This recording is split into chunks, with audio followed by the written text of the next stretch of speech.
শেখ হাসিনা সরকারের পতনের পর গা ঢাকা দিয়েছেন ঢাকার 2 সিটির অধিকাংশ জনপ্রতিনিধি। আর তাতে গেল 1 মাসে হয়নি মশা নিধন কার্যক্রম। আর এর ফলে হাসপাতালগুলোতে বাড়তে শুরু করেছে ডেঙ্গু রোগী।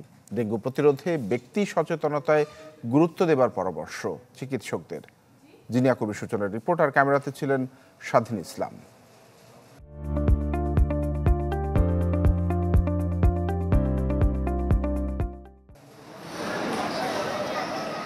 ডেঙ্গু আক্রান্ত হয়ে 1 সপ্তাহ ধরে মুগদা হাসপাতালে যাত্রাবাড়ির মুক্তা, সাথে আক্রান্ত তার 7 বছরের এক সন্তান।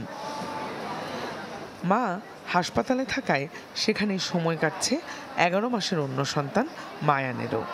সব মিলিয়ে এ যেন এক নিদারুণ কষ্টের দিনলিপি। আমার ছেলে সারাক্ষণ কান্না করে, এখানে তো নয়েজ অনেক, শব্দ হয় অনেক রুগী, বাচ্চা ঘুমাইতে পারে না, আমরা ঘুমাইতে পারি না। এক কথায় বলা যায় অনেক খারাপ অবস্থায় পার করতেছি। গেল 3 দিন ধরে মুগদায় ভর্তি হচ্ছেন কম বেশি 100 ডেঙ্গু রোগী। গেল সপ্তাহেও পরিস্থিতি এতটা নাজুক ছিল না। আমাদের এখানে অনেক ময়লা আবর্জনা, নিচু জায়গা, পানির পরিমাণ অনেক বেশি, পানি উঠে যায় বৃষ্টিকালে, বর্ষাকালে। এখন ওষুধ ছিটানো হচ্ছে না, তাই ডেঙ্গুর প্রবণতা বেড়ে গেছে। মাঝে মাঝে আসে কোনো মতে, বড় রাস্তাগুলোতে, কিন্তু চিপা চাপা অলিগলিতে ঝোপঝাড় আছে, ওইসবে তো কোনো ওষুধ দেয় না, কোনো লোক দেখেও না। গেল বছরের তুলনায় এবার ডেঙ্গুতে আক্রান্ত মৃত্যু দুটোই কম। তবে হাসপাতাল কর্তৃপক্ষ বলছেন, দেশের পরিবর্তিত পরিস্থিতিতে অধিকাংশ জনপ্রতিনিধি পালিয়ে থাকায় গেল 1 মাসে হয়নি মশক নিধন কার্যক্রম। ফলে ইদানিং বাড়ছে রোগী।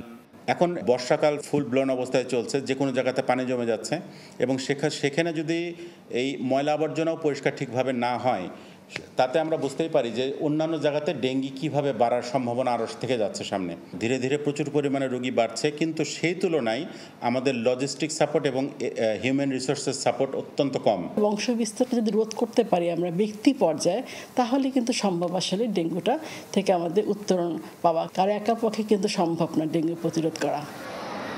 বিশেষজ্ঞ চিকিৎসকরা বলছেন, ব্যক্তি পর্যায়ে সচেতনতাই পারে ডেঙ্গু প্রতিরোধ করতে।